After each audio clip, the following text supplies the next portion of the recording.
एक गांव में गोपाल नाम का एक गरीब पंडित अपनी पत्नी सरस्वती के साथ रहता था। गोपाल पंडित के पास अब कोई भी गांव वाला पूजा पाठ भी नहीं करवाता। इससे पंडित और उसकी पत्नी बहुत दुखी रहते थे। एक दिन सरस्वती अपने पति गोपाल पंडित से बोली, सुनो जी, अब हमारे पास थोड़ा ही धन बचा है। अब हम ज़्यादा दिन तक गुजारा नहीं कर पाएंगे। आप कोई और काम क्यों नहीं ढूंढ लेते? पंडिताई तो कोई करवाता ही नहीं। क्या करूं भाग्यवान, मुझे पंडिताई के अलावा कुछ और आता भी नहीं। तुम चिंता मत करो, भगवान हमारी सहायता जरूर करेंगे। कैसे चिंता ना करूं? हमें सेठ धनीराम का कर्ज भी तो देना है। आपने 1 साल का बोला था, अब 1 साल होने में 1 महीना ही बाकी है। कहाँ से देंगे हम उनका कर्ज? गोपाल पंडित अपनी पत्नी से कुछ नहीं कहता और घर से निकलकर गांव के बीच में जाकर सोचने लगता है कि मैं क्या करूं, कैसे मैं अपने परिवार को चलाऊं। इतने में ही गांव का एक आदमी रामू किसान गोपाल पंडित के पास में आता है।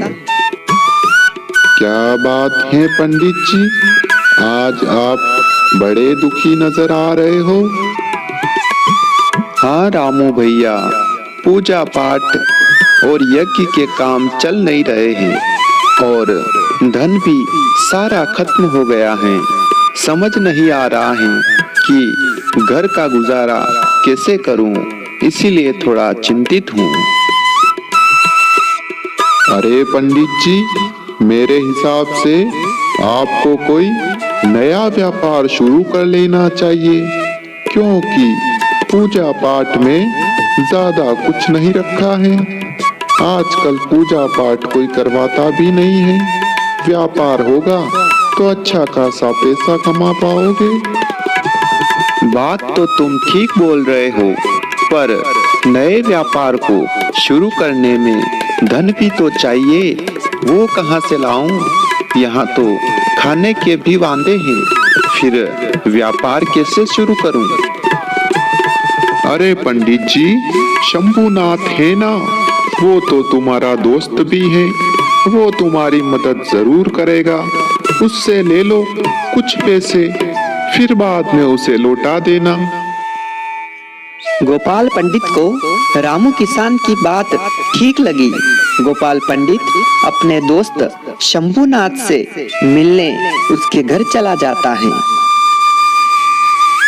गोपाल पंडित को आता देखकर शंभुनाथ की पत्नी चांदनी उससे कहती है, देखो जी, तुम्हारा गरीब दोस्त गोपाल पंडित आ रहा है।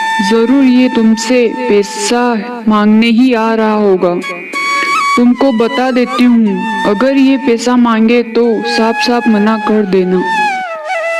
अरे आओ आओ गोपाल, अरे कैसे हो? आज हमारी याद कैसे आ गई? कुछ नहीं शंभुनाथ, बहुत दिन हो गए थे, सोचा कि तुमसे मिलने चलूं तो आ गया, और एक काम भी था तुमसे। अच्छा, क्या काम था? बताओ। क्या बताऊं शंभुनाथ, मेरे पूजा पाठ के काम चल नहीं रहे, इसीलिए सोच रहा हूँ कि कोई नया व्यवसाय शुरू करूं। उसके लिए थोड़ा धन चाहिए था। मैं तुम्हें ब्याज समेत बाद में लौटा दूंगा। ये तो अच्छी बात है गोपाल, पर मुझे माफ करना दोस्त, मैं तुम्हारी कोई मदद नहीं कर सकता, क्योंकि मैंने कल ही सारे पैसे अपने ससुराल वालों को दे दिए। मेरे साले की शादी है, इसीलिए अब मेरे पास भी पैसे नहीं हैं। मुझे माफ करना दोस्त, मैं तुम्हारी मदद नहीं कर सकता। अच्छा ठीक है शंभुनाथ, मैं किसी और से पूछता हूँ।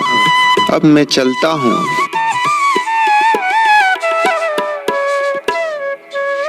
इतना कहकर गोपाल पंडित अपने घर की ओर चल पड़ता है।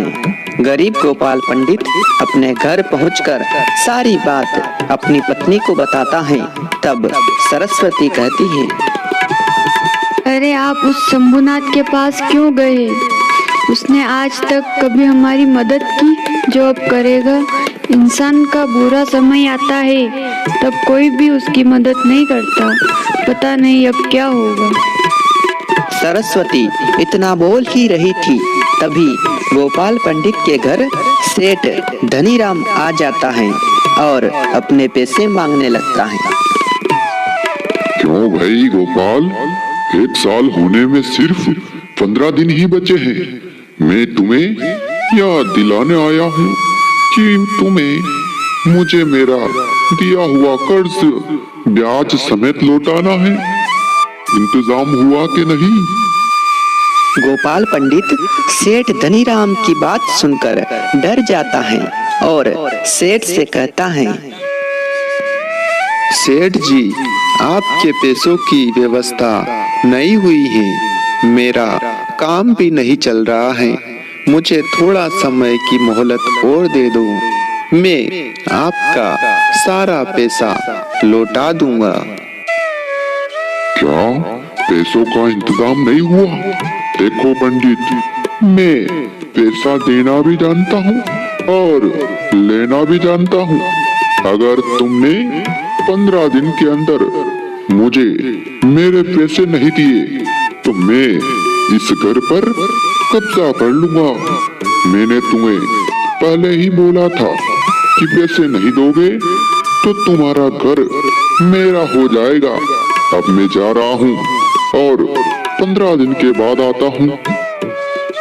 इतना कहकर सेठ धनीराम वहां से चला जाता है।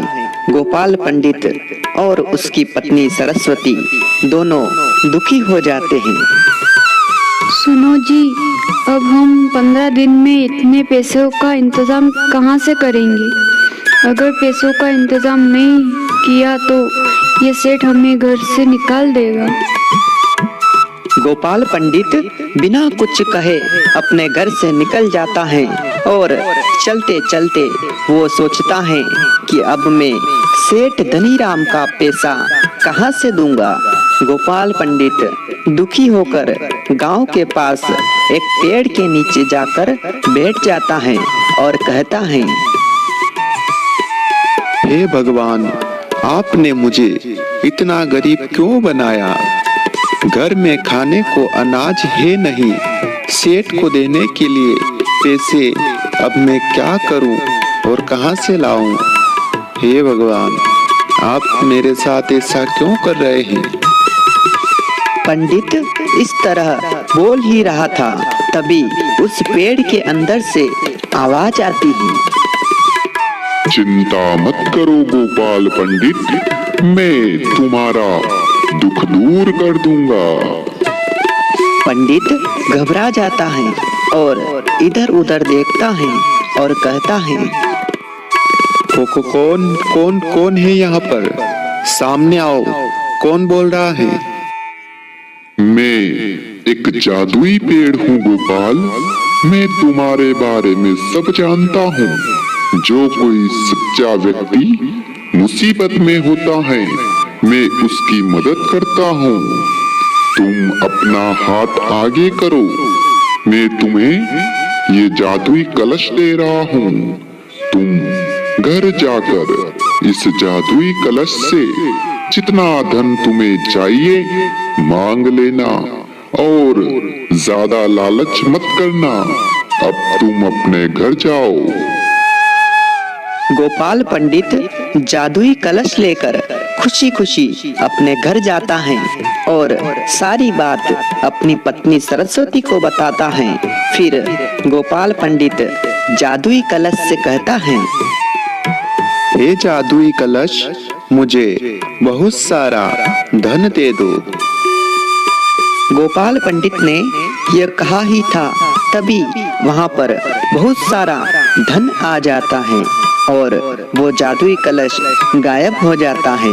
फिर सरस्वती अपने पति से कहती है, सुनो जी, आप सबसे पहले उस सेठ धनीराम के पैसे उसे देकर आओ।